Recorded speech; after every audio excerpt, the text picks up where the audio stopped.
Let's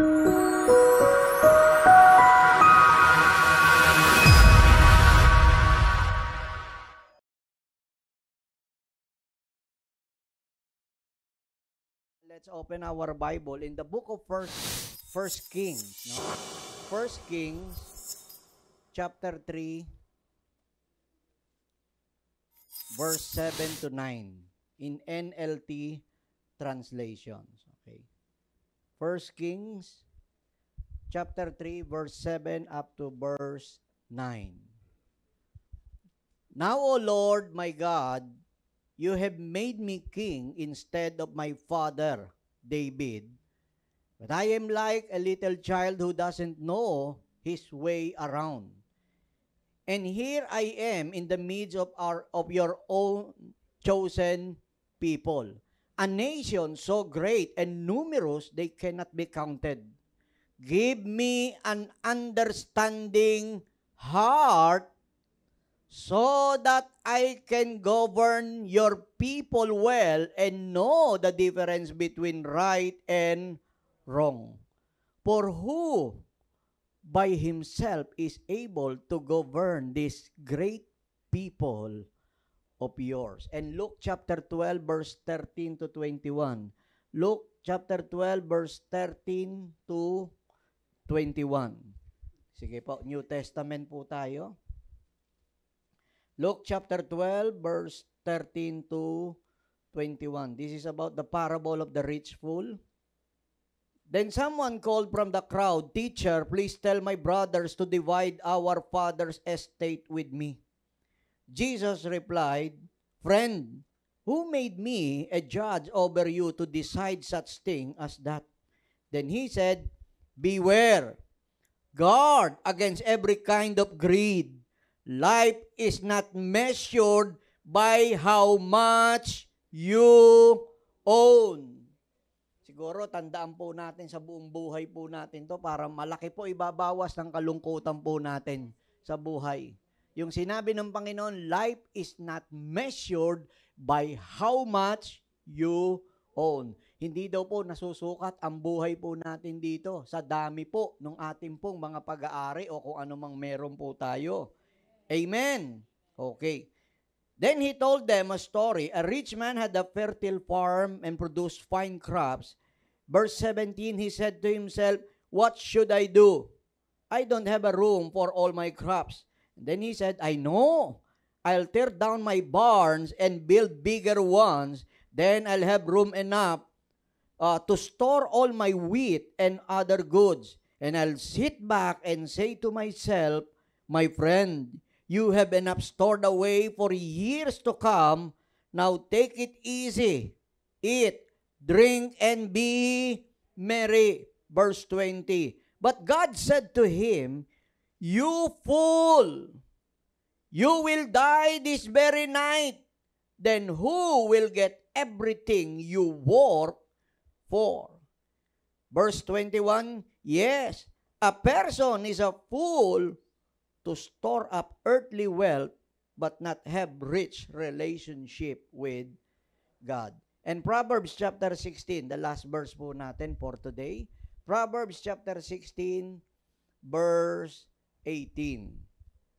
Okay, ito po ang sabi po ng Proverbs chapter 16, verse 18. Pride goes before destruction and haughtiness before a fall. Tayo po'y manalangin po sa ating Panginoon. Ama, kami po'y muling lumalapit at nagpapasalamat po sa napakalaking pagkakataong binigay mo upang kami tumayo sa presensya po ninyo, magbigay ng aming po mga pagpupuri, pagsamba at mga pasasalamat sa mga mabubuting bagay na ginawa mo sa aming pong mga buhay.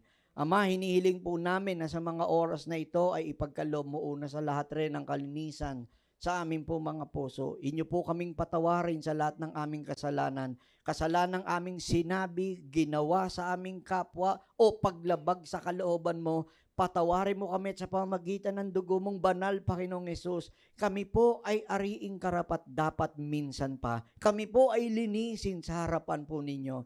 At aming Ama, hinihiling po namin, O Diyos, sa mga oras po na ito, sa mga salita mo na siyang aming pag-aaralan, mangusap ka sa lahat ng mga anak mo. At saan man makarating ang tinig na ito, Diyos, kausapin mo ang bawat isa sa kanila, Panginoon. Ipagkaloob mo sa amin, Panginoon, ang pagpapakumbaba sa pagtanggap ng iyong salita, Panginoon. Tanggapin namin ito, Diyos, ng may kapangyarihan sa aming puso, sa aming pong mga buhay. Baguhin kami, Panginoon. Kaming lahat ay binigyan mo ng iba't ibang pribilehiyo sa buhay. Hayaan po ninyo, Lord, na makita po namin ito bilang pagpapala, buhat po sa inyo, at kaming lahat ay, O Diyos, ay gawin po ninyong mabuting katiwala. Salamat po, pagpalain mo ang iyong mga salita, pagpalain mo mga anak mo, at maging lahat na makikinig sa oras na ito. Ito po ang aming hiling at dalangin sa pangalan ni Jesus. Ang lahat ay magsabi ng Amen and Amen and Amen. Okay, so purihin po ang ating Panginoon, and as I have mentioned, the title na siyang ating tatalakayan is The Price of Privilege, no? Even though ito po ay parang kakaiba po, no? O parang it could be parang hindi po ganun that much related, but somehow related na rin po. It is because we will talk about the privilege, no? When we say privilege, no? Ito po ay ibinibigay po, no? Na ipagkakaloob, no, sa mga mangilan-ngilan. Basta sinabing privilege, hindi po lahat ay meron po nito. Naintindihan po ba natin? Whether it be in terms of corporate, no, sa spiritual, whether it be in politics, no, basta po yung merong tinatawag po na privilege, hindi po lahat nakakatanggap niyan. Hindi po lahat ay nagkakaroon po niyan, no. Now, sa ating pag-aaral po na ito, nawa ito po maintindihan at maunawaan natin nang sa ganun po ay ating pong lubos na maingatan at higit lalo sa lahat ay maipagpasalamat sa ating dakilang Panginoon na tagapagligtas na nagbigay po sa atin ng lahat ng bagay, ang anumang bagay po na ipinagkakaloob niya sa atin ngayon at patuloy pang ipagkakaloob. Amen. At ating pong unawain po na sa ating pong buhay, aminin po natin, sometimes yung tinatawag po na privilege, nakakainggitan ang tumatamasa po niyan. Once na ikaw ay nagkaroon ng privilege, you have to prepare your heart, no, and your life pagdating po sa mga tao po na nasa paligid mo. Because aminin po natin, pag sinabing privilege, ito po ay nakakainggitan. The moment you receive, no, some sort of privilege, whether it be in a corporate, in politics, no, in church, no, kahit saan man po yan, minsan kahit sa bahay, nangyayari po yan, you have to prepare your heart, especially po doon sa mga tinatawag po na mga taong mainggitin. Because the moment you receive certain privileges po na tinatawag, tandaan po ninyo, God is putting you in an enviable position. Amen. So, yung ibig sabihin, talagang matik yun. Yan ang talagang kapalit po Lagi nyo naririnig po sa akin, there is always a trade-off pagdating po dun sa lahat ng bagay na ating matatanggap, mararanasan sa buhay, whether it be pagbabago, in terms of technology, lagi po na meron po yan tinatawag na trade-off or tinatawag na merong parang kapalit pagdating po ron. Now, sa ating pong buhay, I would like to begin this with asking these questions. Have you ever felt like everything in your life was going perfectly? Iniisip natin, okay na yung buhay po natin, only to realize that at any moment, it could all come crashing down. Yung minsan nangyayari yan talaga sa buhay natin, yung bang parang, alam natin, payapa tayo, tahimik tayo, and then all of a sudden, bigla po meron pong darating po na parang tila baga na parang dudurog po sa atin. Naranasan nyo na po yun? Okay, so yung akala mo okay na tapos biglang boom! Napulbos. Amen. So, itong pakiramdam po na ito ay isang pagpapaalala po sa atin na magkaroon po tayo sa ating pong buhay, which I would like to call use the constant awareness. Everybody say the word constant awareness. Okay, so itong constant awareness po na ito, na anytime, any moment, no matter how perfectly we have, no, in this world na buhay po na tinatawag, or no matter na kahit payapang-payapa po tayo, disaster may strike anytime. Ibig sabihin, hindi talaga tayo dapat magpapakampante ng todo-todo.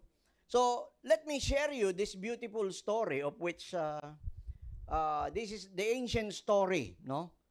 Na kung saan ito po ang pinagmulan nung pag-aaralan po natin. Let me share you this beautiful story, which is, we have this title, The Price of Privilege, but yung pinaka-subtitle po natin is The Sword of Damocles in Biblical Perspective, no?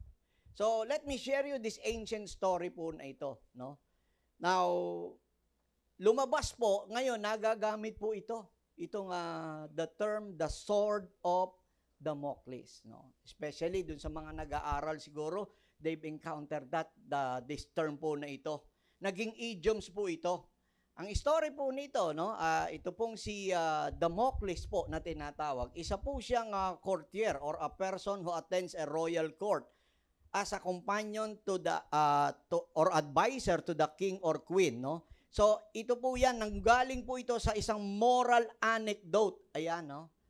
Na siya po, isa po siyang taga-silbi sa hari, parang right-hand man, malapit sa hari, no? So, dahil siya ay malapit sa hari, lahat po pwede niyang sabihin sa hari, lahat po pwede niyang ma-request sa hari, no? And because sobrang lapit ng sino mang tinatawag na courtier, no? Ito po ay nakikita niya anong buhay meron po ang isang hari. So one time, no, ito pong si Damocles po, gandang-ganda siya, sarap na sarap siya sa buhay ng hari. Kasi pag nakikita niya bilang attendant siya, personal attendant, pag sinabi ng hari, nare-request ng pagkain at kung ano yung pagkain na hihingin, naroroon talaga. Pag nag-request ng pera, nadalhin sa harap niya. Pag may pinatawag na tao, lahat. Kumbaga, walang sasabihin itong hari na hindi mangyayari. Dahil malapit siya, ito po ang nangyari. Nagkaroon po siya ng somehow, hindi niya maintindihan na parang nainggit siya. Ang sarap pala maging hari. Diba, tayo rin naman, nararanasan natin yan. May mga celebrity tayo na, ang sarap pala maging artista. Diba? Ang sarap pala maging sikat na banda. Bakit natin nasasabi yun? Because there are perks or privileges na nasa sa kanila which we wish na nasa atin or maranasan natin. Tama po ba? So, dahil po rito, ang hari po, by the way, ang kinainggitan niyang hari ay wala pong iba si King Dionysius II, no, of Syracuse, no. Kanya pong kinainggitan po ito kasi nga attendant nga po siya. Tama po ba? So dahil po ron, sabi ko nga, malapit siya sa hari, nakikita niya yung perks ng pagiging hari, sabi niya ngayon sa mahal na hari, mahal na hari, pwede po bang maranasan na kahit isang araw, maging hari po ako? Matindi yung ni-request, no? Isang araw lang, request niya na maging king din siya. Kung ano, magpalit sila. Nito pong si king, no? Na kanyang pinagsisilban, si King Dionysius II, no? So, mabait naman tong hari. Nahalaman ng hari at, when you became a king, somehow, no, it is a God-given na rin na talagang nagkakaroon ka ng discernment.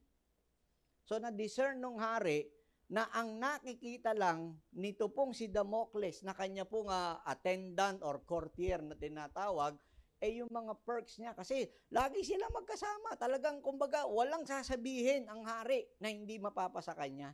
So, sabi nung hari, sige, pagbibigyan kita sa iyong kahilingan. One day, magiging hari ka, for one whole day. So, kaya lang, ginawa nung hari, ito po ang story po, no? Ang ginawa nung hari, nung araw po, na siya po ay luluklok bilang isang temporary king for one day. Gumawa po ng espada sa trono ng hari na nakatali lamang po sa tamsi. At pagkatapos yung espada po na yon, gumagalaw po. Okay? So, sabi, hari ka na ngayon. So, you may now be pronounced as the king. Gawin mo kung anong gusto mo. So, ngayon, naiisip niya, eto yung mga dapat niyang gawin, uutos siya ng ganito, pagkain, kaya lang, naiisip niya, paano to pag napatid to? Toda siya, di po ba? Basta request ka, kahit ano i-request. Request ka masarap na pagkain. Sige, request siya. Request siya ng attendant, tinawag niya. Lumapit ka, ganito, utusan mo. In short, naging hari po siya. Kaya lang po, lagi niya pong nakikita yung gumaganon po na na espada. Ayan. So, ito po, that's the perfect illustration po niya, no? So, makikita po natin, ito pong idioms po na ito, nagamit po sa pangkasalukuyan nating panahon. Kasi po, listen to this, power and privilege come with constant danger and responsibility. Totoo po yan. And the Bible teaches us, no, the scripture teaches that leadership, wealth, and influence are not merely blessing. Naiisip natin mainly blessing siya. When you are in the leadership position, when you have this wealth or influence, akala natin blessing siya. Hindi lang po siya blessing, but also great responsibilities that come with their own risk. So matalino yung hari, si King Dionysius, di po ba? Binigay sa kanya. Ito'y sa Bible, makikita po natin, alam yan ng mga Bible character like King David, King Solomon, Belshazzar, no, na mga naging hari. Alam nila ito pong bagay po na ito. So that is why for today, ating maintindihan, whatever, no, privileges na meron tayo sa buhay, maranasan o ibigay ng ating Panginoon sa atin, tandaan po ninyo, meron po tayong responsibility. Maging leader ka sa church, no? Meron po tayong responsibility. Maging leader ka ng isang bayan, no? Whether it be in politics, ganun rin po yan. Meron pong tinatawag po yan na na risk.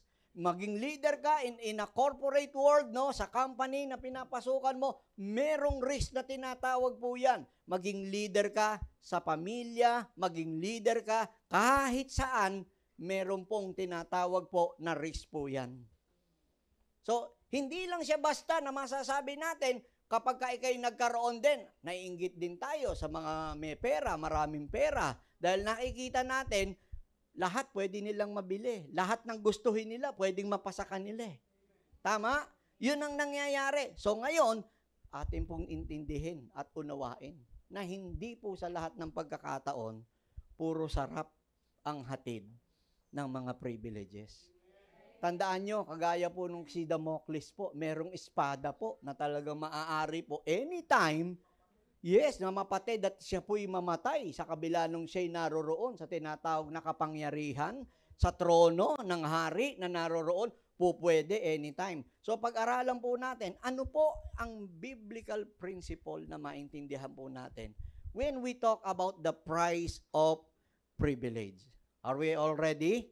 Okay. Number 1, let's talk about the burden of leadership. The burden of leadership.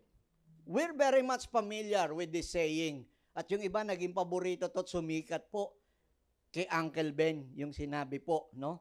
In Spider-Man. Ano sabi ni Uncle Ben? Sino nakakaalala? The famous quotes of Uncle Ben ng Spider-Man? Ha? With great power comes great, which is true. No? So, originally, this quote, ang nagsabi po nito originally is si Franklin D. Roosevelt.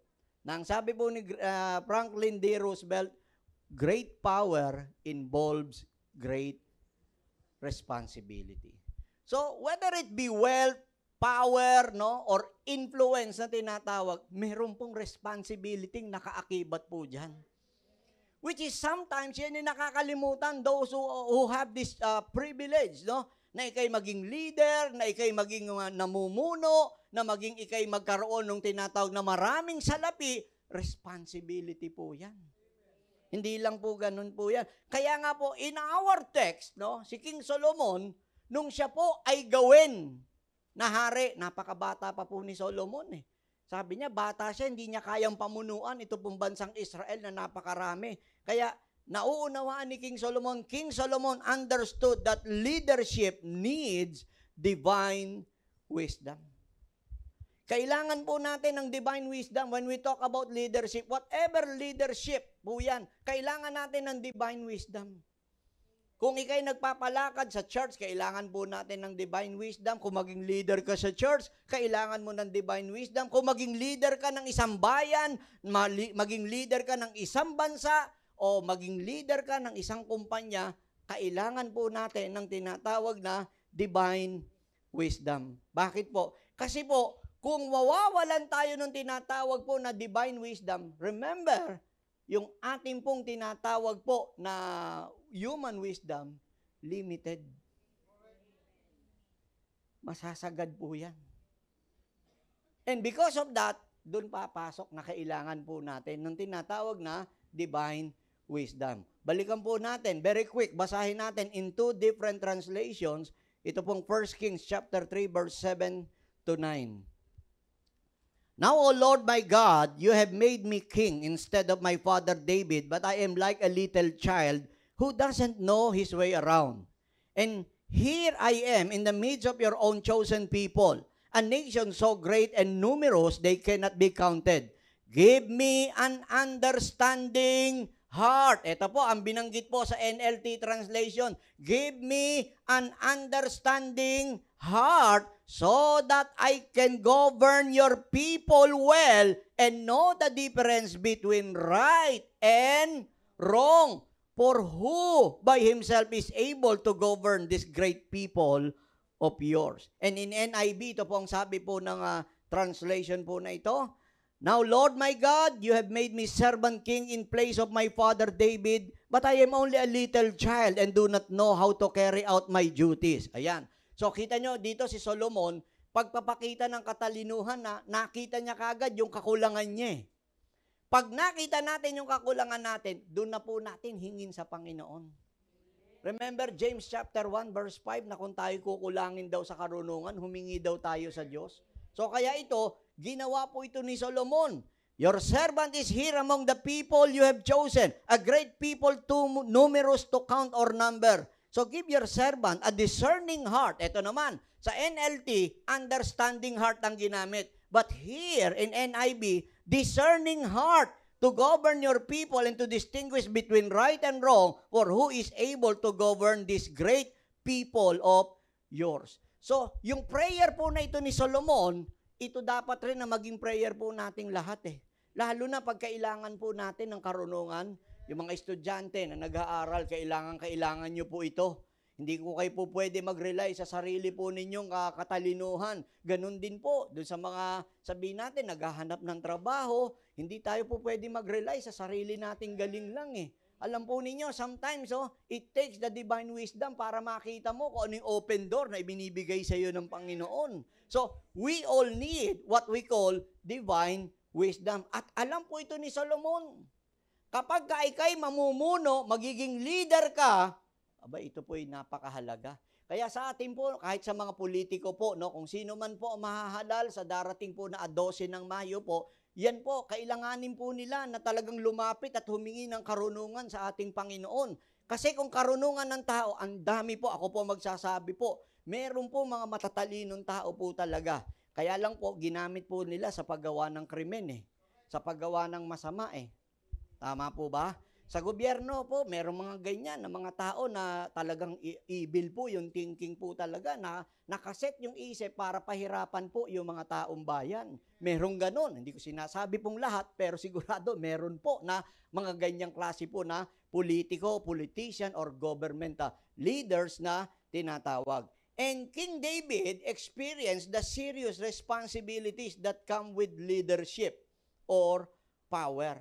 Alam po ito ni David po, no? kung paano yung sword of Damocles po, no, na nakahang po sa ulo po niya, naroroon po, na naranasan rin po ito ni David po sa kanya pong buhay, no? As I have mentioned, it is the same, whether it be in secular or spiritual. Wala po itong ipinagkaiba. Naranasan po ni David po yung bigat po nito. Bakit ko sinabi? In 2 Samuel chapter 12 verse 9 to 10. 2 Samuel chapter 12 verse 9 to 10. Why did you despise the word of the Lord by doing what is evil in his eyes?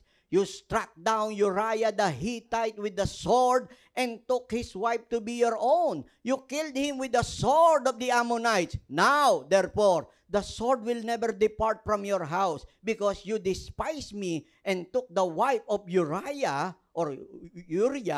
the Hittite to be your own wife, of course. No? So, pinakita po rito, no, in this story, how David fails. No?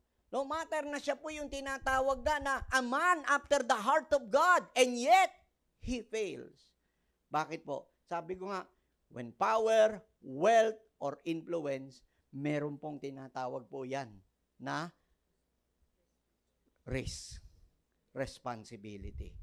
Amen. So, unang-una po yan, pagdating po yan, the burden of leadership. Pagka ikay nailagay. Kaya yung ating po mga mahahalal din po na mga politiko po or politician, meron po silang responsibility po na dapat po na magawa po nila, matupad po nila. Alam nyo kung bakit po? Sapagkat hindi lamang po na, hindi iba kasi karamihan ng mga politiko, talagang puro kaperahan po eh. Totoo po yung sinasabi po ng isa pong broadcaster sa radio po, no, na si Rene Santa Cruz, no? Ewan ko kung nakilala, kung may nakakakilala sa inyo. Sabi niya nga, ang politics daw po dito po sa Pilipinas, hindi po ako nagsabi po, bahala kayo kay Rene Santa Cruz, ayan. Rene Santa Cruz, no? Siya po ang nagsabi po nito, ang politika po sa Pilipinas po ay negosyo. Totoo po. Di ba? Totoo yun. Isipin nyo, magkano ginagasta sa pagtakbo ng politika. Alangan naman paano mo babawiin yun. Mamuhunan ka nang sabihin mo na daang-daang milyon. Paano yun sa sweldo mo? Hindi mo makukuha yun. Kalokohan po yun.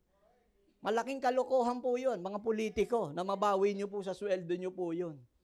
Naintindihan po ba natin? Okay. So, yan po. Meron pong tinatawag po na burden po, yung leadership na mapapasa atin. Another thing is, let's talk about the uncertainty of earthly security.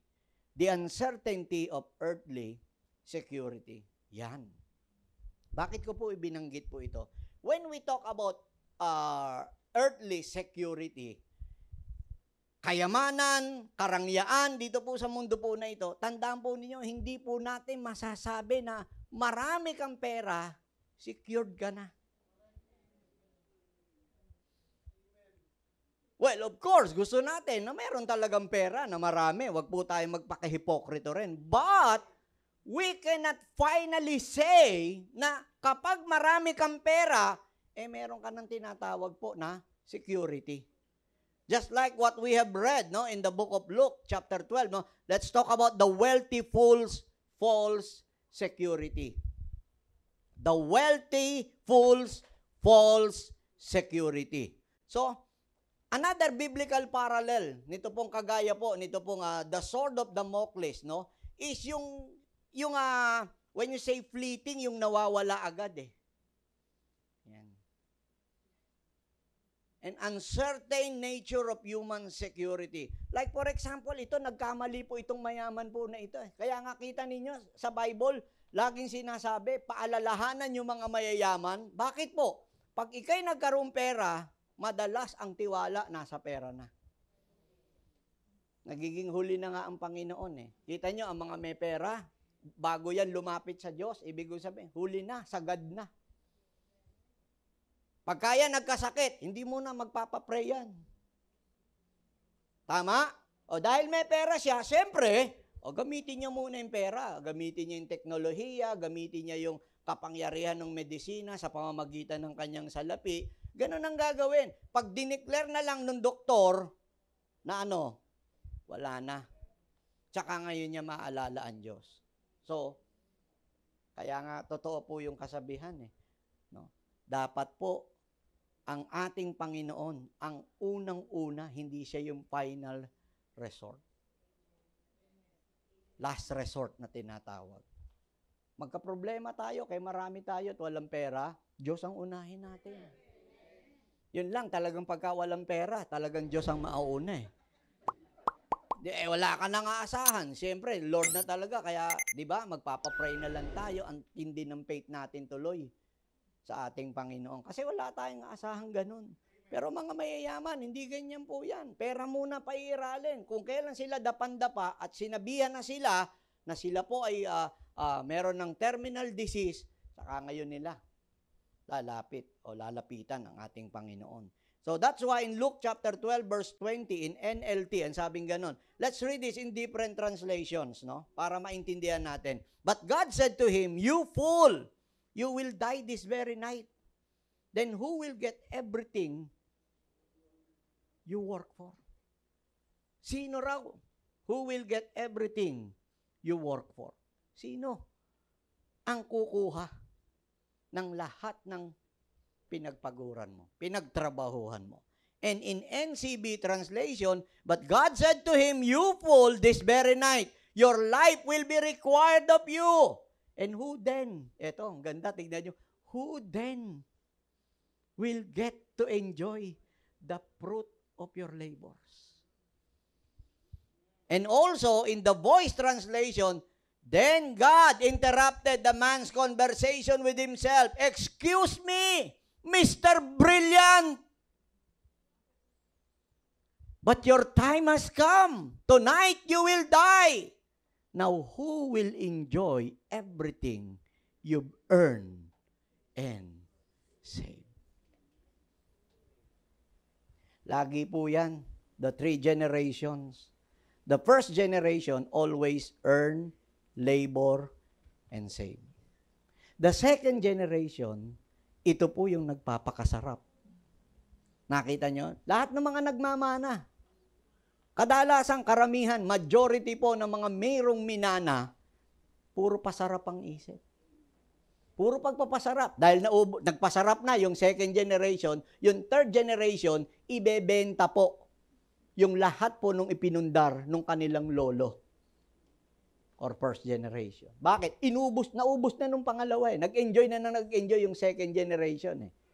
The first generation earn, save, and labor. Ito naman tinatawag na second generation, ito po yung generation na nag-enjoy nung lahat nung pinaghirapan ng kanilang magulang. Pangatlo, dahil na nag-enjoy na, paubos na. Lahat ngayon ng property na naipundar nung first generation, ibebenta.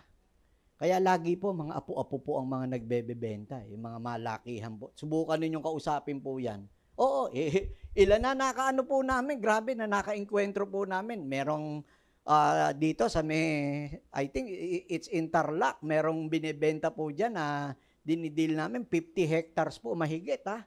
Grabe, sino yung kausap namin? Puro apo po yun. 9 na apo na magkakapatid po.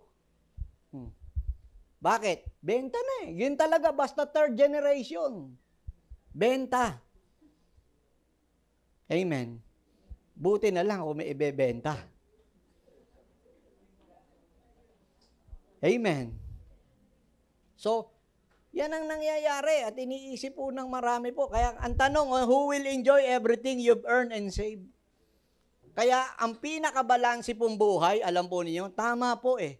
Meron kang itinatabi para sa future at meron ka ring itinatabi para sa ngayon. Ibig sabihin, mahirap po yung nagsasakripisyo, yung first generation, sila yung nagsikap, sila yung naghirap, pero hindi nakaranas na mag-enjoy yung kanilang pinaghirapan. Ay hindi po, ako po, pinapayo ko po yan sa kahit na sino. Ay naku, mag-enjoy kayo, mag-travel kayo, pumunta kayo sa ganito. Kung meron kayo naman talagang pan-travel, naintindihan po ba natin? Hindi po pwedeng ganun. I remember one time, maidagdag ko lang po, ito pong si Steve Harvey, na itong artista po, na host, etc. Kilala naman siguro natin yan, no? Sinabi niya na po sa kanya po mga anak, wala kayong mamanahin sa akin. Kahit si Shaquille O'Neal, sinabi niya yan sa mga anak niya. Wala kayong mamanahin sa akin sapagat ako ang mayaman. Si Shaq nga sabi niya, ako mayaman. Hindi kayo. Wala kayong yaman. Now, sabi ni Shaquille O'Neal sa mga anak niya, gusto niyo magkaroon, bibigyan ko kayo ng yaman na milyon, pero you have to finish a double degree. Pag wala kayong double degree na natapos, wala kayong mamanahin. Magsumikap kayo sa sarili nyo. O kaya kita nyo, lahat ng anak niya, double degree. Pwede pa nga raw bang tumatlo? Kita ninyo? O, bakit po? May mamanahin eh. Dapat ganun po talaga. Kung tutuusin, maraming gumagawa ng ganyan. Kasi kung nakaabang yan eh, alam niya kung may mamanahin eh. Relax yan sa buhay. Alam niya, meron siyang makukuha eh. Pag natodas ang kanyang mga magulang eh, na naghirap. Tama? Kaya mali po. Lagi niyo po sa akin naririnig, mga magulang, huwag ninyong itaya ang lahat ng inyong kalabaw sa inyo pong mga anak. Kasi totoo yung pag tumanda po tayo eh. Gagastos tayo, diyan tayo magkakasakit. Diba? Diyan sasakit yung mga bukong-bukong natin, yung mga rayuma na maglalabasan, mga gout. Gastos po yan. Pag tinaya mo lahat sa anak mo, yung kalabaw po na yan, hindi naman po natin maaasahan na ngayon. Ako wala na tayong aasahan sa anak na ikaw'y kakalingain. Bonus na lang yun. Bonus na lang. Naintindihan po ba na? Kaya kinakailangan paghandaan yung pagtanda. Kesa naman maging bitter ka. Pag hindi mo na paghandaan yan, nganga ka sa anak mo, hindi mo alam kung sino magbibigay sa iyo. Mainam kung meron. Pero aminin na natin, hindi lahat ng anak natin ganon. Yung mga nakaranas, palakpakan nyo sarili nyo, may bonus kayo. Amen. Pero paano kung wala? Yun. Paghandaan rin po natin yung ating pong pagtanda. Amen. Magme-maintenance tayo. Maniwala kayo, 45 pa lang kayo. Papasok na kayo sa pagme-maintenance. Kahit ayaw nyo. Totoo po yan. Paano? Sasabihin natin, ayaw natin mag-maintenance. Hindi naman tayo nag-e-exercise. Di ba? Gusto mo malibre ka sa maintenance, kailangan medyo athletic ka, na talagang sabihin natin, nag-e-exercise ka. Pero kung wala ka namang exercise, paghanda mo na, magme-maintenance ka na niyan, 45. Totoo yan, tataas yung high blood mo, magkakaroon ka na ng maintenance sa ganyan, sa high blood pressure, sa hypertension, cholesterol, yan, sa diabetes, naku po, mabigat kapag kapugay. Paghandaan po natin. Naintindihan po ba natin? O kaya ang tanong, now who will enjoy everything you've earned and saved? Diba? Pero ikaw na naghirap, wala kang naranasan na enjoyment. Tama?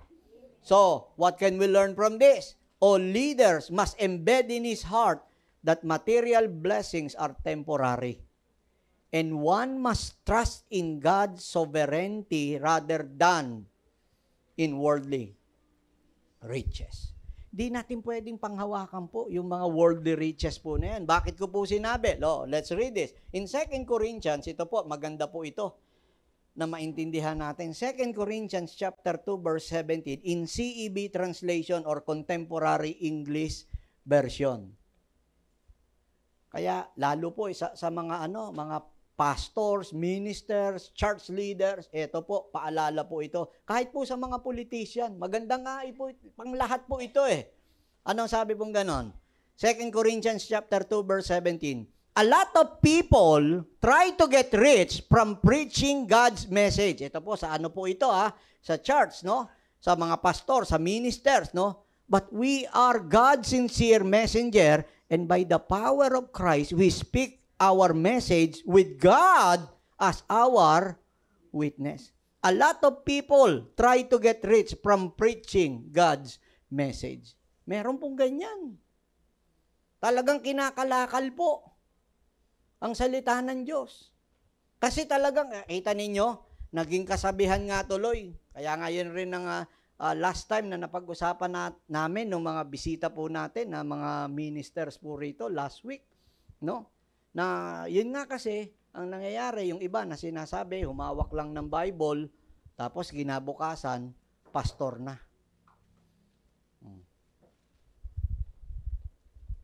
Amen. Hindi dapat ganun nga naman. Kahit papano, kinakailangan na makapag-aral ng tama. Amen.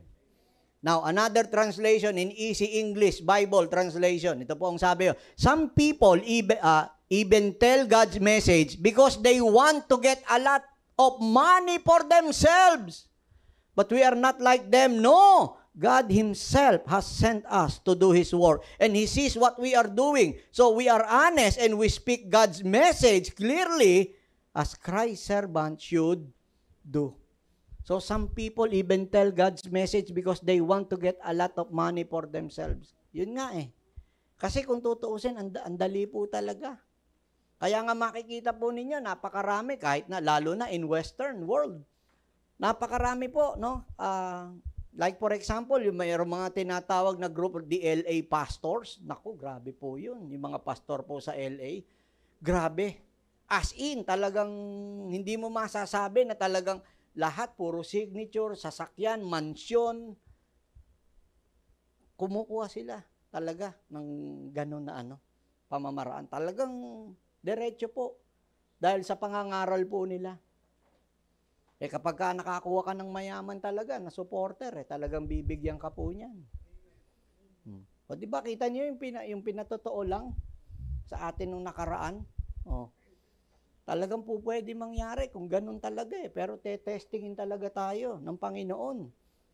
In Tagalog translation, ito po ang salita ng Diyos translation para mas lalo nating manamnam. Hindi kami riyan, hindi kami tulad ng marami riyan, na ginagawang negosyo ang salita ng Diyos para magkapera. Alam naming nakikita kami ng Diyos, kaya bilang mga mananampalataya ni Kristo at sugo ng Diyos, tapat naming ipinangangaral ang kanyang salita. Ito po ang isang mabigat po. Kasi may mga ministro, kagaya nga ng binabanggit ko na ganyan, na talagang ginagawang negosyo ang salita ng Diyos para magkapera. Totoo yun. Pwede po talaga. Napakaraming mga istorya patungkol po sa ganyan. No? So kaya kung tutuusin, dapat may threshold lang po talaga And I admire, ito pong isang pastor po na ina-attendan po namin sa Manila, na conference na dinadaluhan po namin. Grabe po ang admiration ko po sa kanya. Talagang sa kanya po, may nagregalo po ng Mercedes-Benz din na sasakyan. Tinanggihan niya po. Meron lang siyang model ng sasakyan na kinakailangan. Hanggang doon lang siya. Although, kaya niyang bumili kung sa sariling blessing po na natanggap niya. Kaya niya pong bumili. Hindi po siya talaga hindi niya tinanggap yung Mercedes-Benz. Well, sabi ko nga, kahit bigay yun, yun ang niya kasi ayaw niyang mapag-isipan. Sabi niya, magpapaliwanag ako na magpapaliwanag Pagka nakita ng ibang members na hindi alam Maya't maya, magpapaliwanag. Paano ka nagkaroon ng Mercedes, pastor? Diba? So, wherein, tawag rito, tinanggihan niya na po. Sa bahay, of course, siyempre, pangit po. Pagka pastor ka, nakatira ka sa Ayala Alabang, nakatira ka sa Corinthian Garden, sa Blue Ridge, na mga subdivision. Hindi po hindi po obra. Siyempre, mapag-iisipan ka kapag ka ganun. Amen. Yung mag-Land Cruiser ka rin, nasasakyan, mahirap din kapag ka ganun. Kaya, kung tutuusin, kung gusto po talaga na mamuhay rin ng ganun, ang ministro dapat may sarili po na negosyo. Pag may sarili siyang negosyo, yun, okay po. Pero pag ikaw full-time sa church ka nakaasa, mahirap. Mahirap po kapag gano'n. Talagang hanggang stargazer ka na lang kapag gano'n. Hindi ka pwede mag-BMW niya, Di ba? Mag-Audi, Hindi po pwede po yan. Kasi hindi maganda kapag gano'n. Magtitiis ka kahit may magregalo. Marigaluhan ka ng BMW, siyempre mag-iisip ka na rin kapag gano'n. Diba? Tama na tayo sa hanggang Hyundai na lang. Yan na lang threshold natin pang Hyundai na lang. Mitsubishi, Toyota, okay na yung mga ganyan. Amen. Kasi, mahirap mapag-isipan ka. Yan ang po ron. So kaya tayo, mga naglilingkod sa Panginoon, mahirap po na talagang lalot sa pera.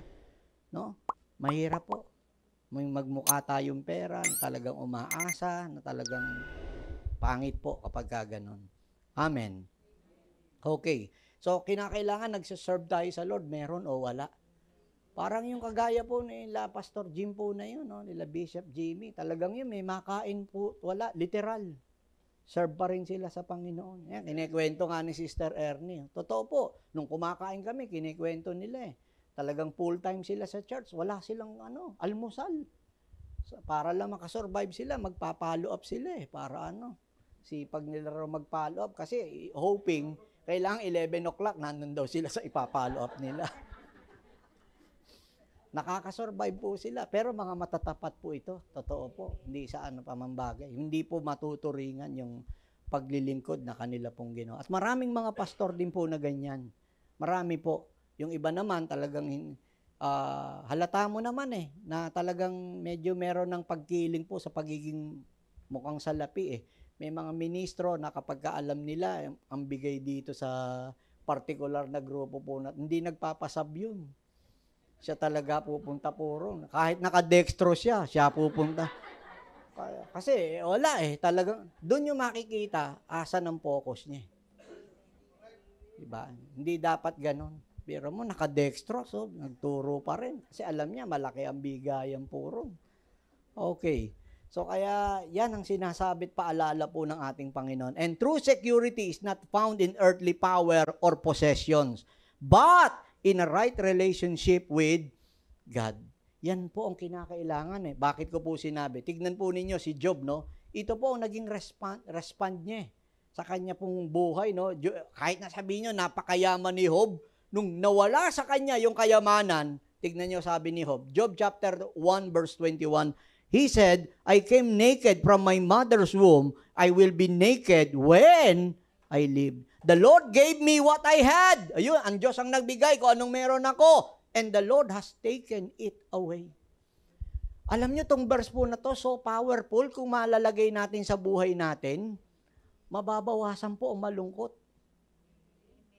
O ang kalungkutan sa buhay na. Alam natin Diyos ang nagbigay, at alam din natin, ang Diyos ang may kakayanang bumawi. Kahit buhay natin, Diyos nagbigay. Kayang bawiin ng Diyos yan. Pagpapala, anumang bagay na ini-enjoy natin sa mundong ito, pahiram yan ng Diyos. Binigay sa atin, pero kaya niyang bawiin yan. Dapat pag binawi, medyo handa ang kalooban natin. Pag handa ang kalooban natin, ayan, magpupuri tayo sa Panginoon. Praise the name of the Lord. Magpupuri pa rin tayo. Meron o wala, nagpupuri at sumasamba sa ating Panginoon. And then thirdly, ayan, divine judgment over the wicked. Divine judgment over the wicked. Now, let's talk about the story of King Belshazzar. Reminds us that ignoring God's authority invites sudden destruction.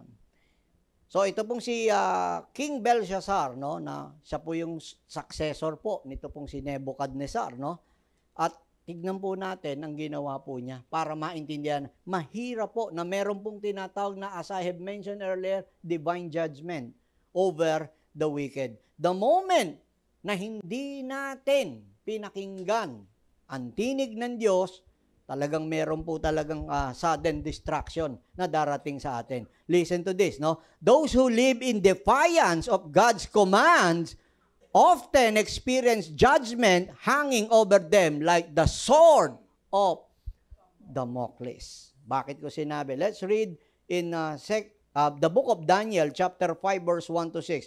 Medyo mahaba lang to, but for us to understand the whole context of what we are talking about right now. Daniel chapter 5, verse 1 to 6, and Daniel chapter 5, verse 22 to 28. So let's read this, no? Many years later, King Belshazzar gave a feast for 1,000 of his nobles, and he drank wine with them. While Belshazzar was drinking with the wine, he gave orders to bring in the gold and the silver cups that his predecessor, Nebuchadnezzar, had taken from the temple in Jerusalem. So yung lahat ng mga gold cup na wine, no, lahat ng silver, etc., pinakuha niya. Ito'y ginagamit po sa templo for temple use. Ha? Ang ginawa nila, ginamit po pamparty. Kaya whatever for temple use, hindi po pwedeng gamitin for party po yan. Tandaan po ninyo. Ito ginawa po niya.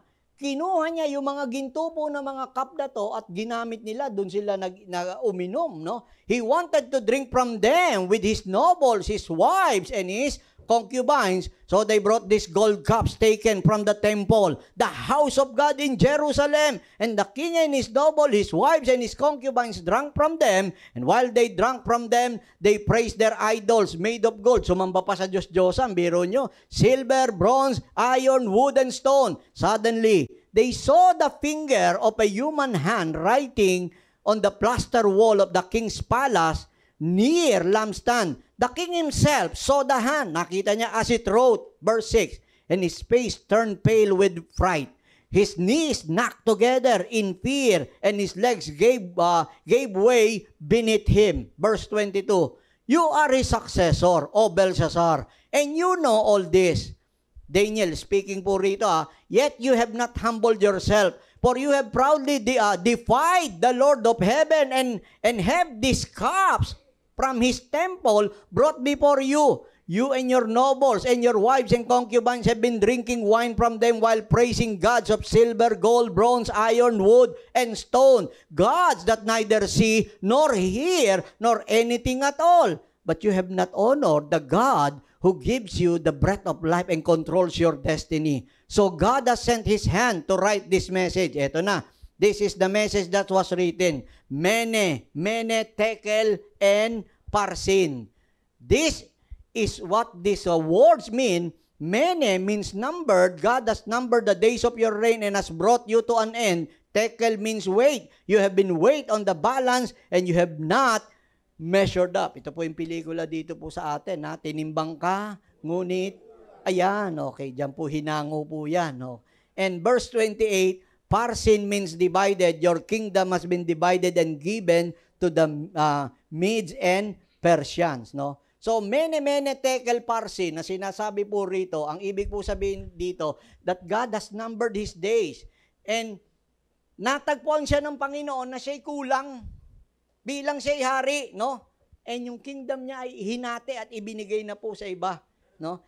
Just as Damocles, no, realize yung hidden dangers na meron po siya. No? Nung siya'y nakaupo sa trono, pero itong si Belshazzar po na ito, meron pong impending judgment which is too late because he ignore God's authority. Biro nyo, gamit sa templo, yung mga cup of gold and silver, ginamit niya pamparty. Amen. So, refusal to heed divine warnings has a catastrophic consequences. Mabigat po yan. Talagang totoo po yan. Iba po pagka ang salita ng Diyos po talaga. Lahat po yan. Lahat ng salita ng Diyos, tunay at tapat. Amen. In Proverbs chapter 16 verse 18, kita nyo, nauna, nagmalaki muna siya. Diba? Si Belshazzar, pinagyabang niya na meron siyang mga ginto na nakuha yung kanyang naunang hari sa kanya at yun ang gamitin natin na mag-party-party, mag-inom man tayo dito. Yun ang ginamit niya. Nagyabang muna siya. That's why the Bible is true. Proverbs 16:18. Pride goes before destruction and haughtiness before a fall. Mauna ka muna magyabang bago ka bumagsak. Di ba? Kahit sa literal yan. Nakita nyo sa mga road rage, mayabang, di po ba? Pag nagyabang, nauna yung yabang. Mamaya, tutumba yun. Di ba? O yung mga nadidisgrasya, mga nagmumotor dito sa may Marilaki ba to? Maralaki ba yan? Marilaki. O di ba?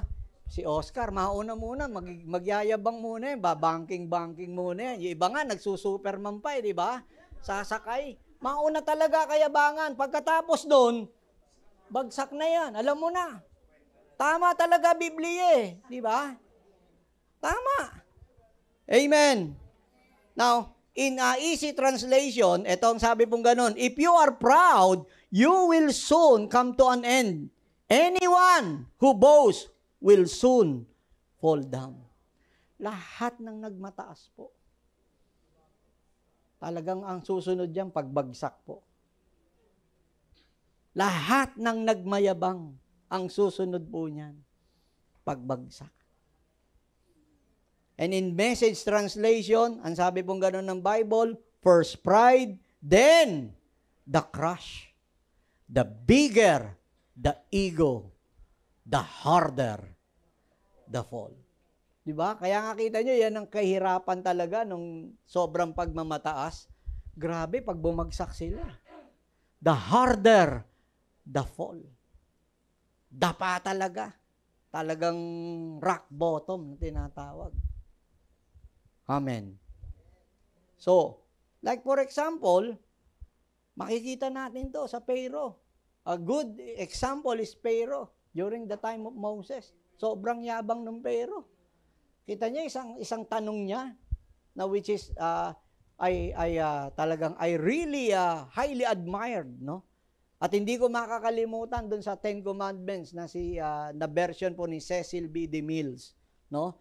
Na ginanapan po ni Yul Brynner. Siya po yung gumanap na Pharaoh.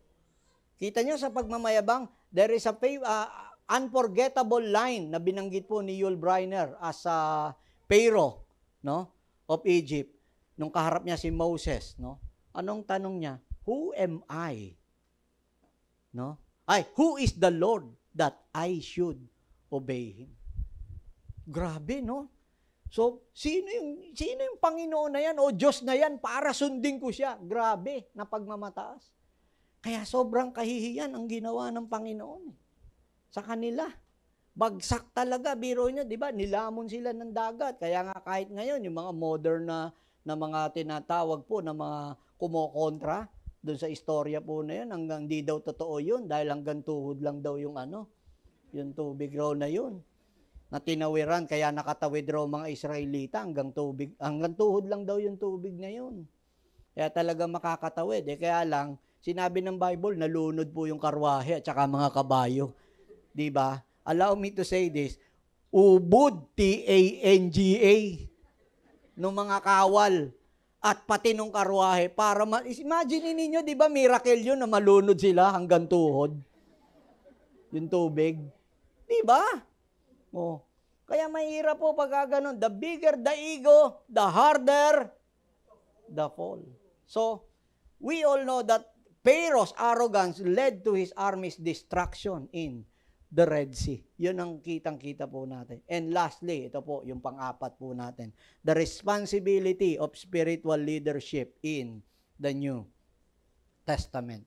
The responsibility of spiritual leadership in New Testament. Tignan po natin sa Bagong Tipan kung ano po ang aral po ng tinatawag na spiritual leadership, no? Now, Jesus himself warned about the burden of leadership in Luke chapter 12 verse 48. Ito paalala ng ating Panginoon. So we will read this again in 4 different translations, no? Let's first read this in NLT translation. But someone who does not know and then does something wrong will be punished only lightly. Ayan. Pagka merong gumawa, hindi niya alam talaga kung ano yung gagawin niya, pero and does something wrong at nakagawa po siya ng mali, kaya lang hindi niya alam po yun, will be punished only lightly. When someone has given much, much will be required in return. And when someone has been entrusted with much, even more will be required. Kaya nga ito, lahat tayo, mananampalataya, ay address ko na po. Tayo po ay merong kaloob na ibinigay ang Diyos po sa atin. Pag hindi po ninyo ginamit po yan, mananagot din po kayo sa huli. Iba sa inyo, may kakayanang magturo, ayaw nyo magturo. Yung iba sa inyo, may kakayanang mag-usher, ayaw nyo mag-usher. Iba sa inyo, may kakayanang tumugtog, umawit para sa ating, ayaw nyo pa rin. Tandaan po ninyo, binigyan kayo. When someone has been entrusted with much, even more will be required. And in the Message translation, great gifts mean great responsibilities. Greater gifts, greater responsibility. Okay, makakatakas kayo ngayon. Pero lahat po tayo, ang dulo natin, Diyos. Kaya nga ang tawag rin sa Kanya, Alpha and the first and... Sige, magtago lang po tayo. Enjoy nyo lang yung pagtatago. Sabihin nyo sa katabi nyo, enjoy mo yung pagtatago mo. Yeah. Dulo mo rin. Dulo nating lahat, Diyos eh. Yan ang pinakaano niyan. And then Luke 12:48 in easy translation, if God gives a lot to somebody, He will want a lot back in return. And God will want much more from the person to whom He has given authority over much more. And lastly po, no, in CEB or Contemporary English Version, if God has been generous with you, ito na, generous daw ang Panginoon sa inyo. Lahat ng generous sa kanila ang Panginoon, magsabing Amen. Yeah. If God has been generous with you, He will expect you to serve Him well. Nakita nyo expectation ng Lord? Serve. Sabihin niyo sa katabi natin, serve Him well. Yan, ang sabi po sa atin ng ating Panginoon, serve Him well. But if He has been more than generous, ay kapag ka more than generous na raw ang Panginoon sa atin, He will expect you to serve Him even better. Grabe. Even better. Pag sinabi ng even better, ito, wala na pong reklamuhan po ito. Yan po yan. Kaya bilang paalala po sa atin ng Panginoon, those who are in position of influence, no? We must recognize yung responsibility na meron po tayo. Amen. Kaya nga ang Panginoon, kinundinan niya yung itong mga Pariseo po na to. Let's read this in Matthew 23 verse 27. Matthew 23 verse 27 to 28, NIV version. Woe to you, teachers of the law and Pharisees, you hypocrites, you are like a whitewashed tombs, which look beautiful on the outside, but on the inside are full of the bones of dead and everything unclean. In the same way, on the outside you appear to people as righteous, but on the inside you are full of hypocrisy and wickedness. So nakita niyo ang ano ng Panginoon, paalala sa mga Pariseo. Talagang diniretso po ng ating Panginoon po ito. And another thing, no, Apostle Paul also spoke of the weight of spiritual leadership. Kahit po si Apostol Pablo, meron pong aral po pagdating po rito dun sa weight of spiritual leadership. 1 Corinthians 9:27, I discipline my body like an athlete, training it to do what it should. Otherwise, I fear that after preaching to others, I myself might be disqualified. So, yan, kasama po yan talaga. And then, in ESV translation, but I discipline my body and keep it under control, lest after preaching to others, I myself should be disqualified. So makita nyo yung binanggit niya rito, I discipline my body like an athlete. Pangalawa, I discipline my body and keep it under control. So ano ibig po sabihin? Talagang iba po ang nagagawa. Kailangan may discipline. Yung kagaya nung binanggit ko doon sa church na yon na binigyan ng yung pastor ng Mercedes sa Benz na regalo. Tinanggihan. Di po ba? Discipline yun eh. Sabi ko, talaga gagayahin ko yun. Totoo po. Kaya kahit may magregalo sa inyo, ha, ng Mercedes-Benz, alam nyo na. Subukan nyo lang. Hindi, gagayahin ko nga yun. Kahit subukan nyo, talagang inano ko, hinangaan ko po siya doon sa party pong yun. Totoo po yun. Talagang dapat meron lang. Talaga hanggang Hyundai na lang tayo. Amen. Okay. So, yan po ang sinasabi. And then, third is Judas Iscariot, wherein I would like to finish now. Judas Iscariot, whose love for money led to betrayal. Maganda po ito para po sa mga politician din po natin, no? Magandang araw po sa inyo pong lahat, no? Tignan po ninyo. Ang sabi po rito ng ating Panginoon in Matthew chapter 26 verse 24, "For the Son of Man must die, as the scriptures declared long ago. But how terrible it will be for the one who betrays him. It would be far better for that man if he had never been born." Mas mainam pa daw kay Judas na hindi siya ipinanganak. Bakit? Sa kanyang ipagkakanulo ang ating Panginoon. Ito'y malinaw na pagpapakita po, no, na talagang yung, like for example, in the heart of Judas, yung unchecked ambition na meron po siya. Natangay siya. Nadala siya nung kanyang ambition po na yun. And not only ambition, pumasok din po kay Judas, even the greed. Amen. So we all know yung tragic ending po nito pong si Judas po na to. Kaya nawalan ng saysay, biro nyo, with the money na ibinitray niya ang Panginoon, try to imagine that, yun mismo ang tuloy na ipinambili para po sa kanyang lilibingan. Ganyan din po, kahit po yung sabihin natin mga politician, of course, kahit makabili po yan sa mga heritage po, yung pa rin ang gagamitin sa paglilibingan po ninyo. Amen.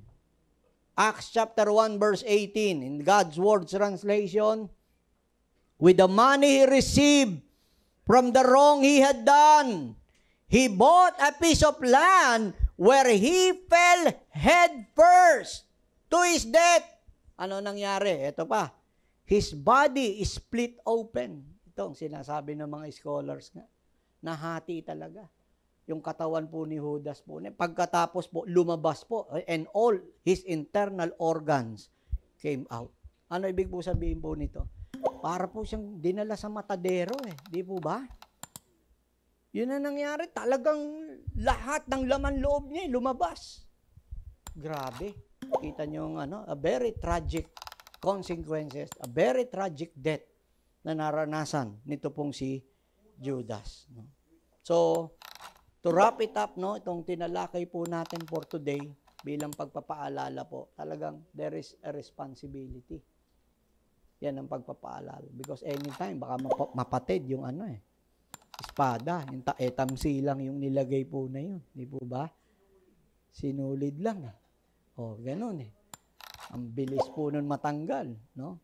So, as I close, no, let's talk about the great lesson from the idioms of the sword of Damocles, no?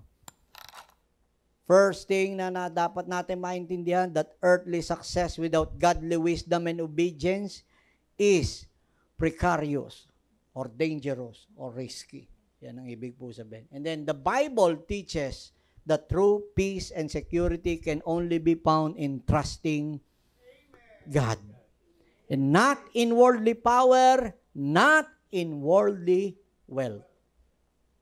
Amen. And the sword that hangs over every person's life is a reminder that only by aligning with God's will can one find eternal safety. Amen. So whatever yan, whether it be power, whether it be wealth, whether it be influence na maipagkaloob po sa atin as means, no, o privilege or privileges, dumami man yan sa atin, tandaan natin, may responsibility yan. At dapat po natin gawin. So maraming salamat po. Sumainyo po ang pagpapala ng ating Diyos na buhay. Thank you so much po.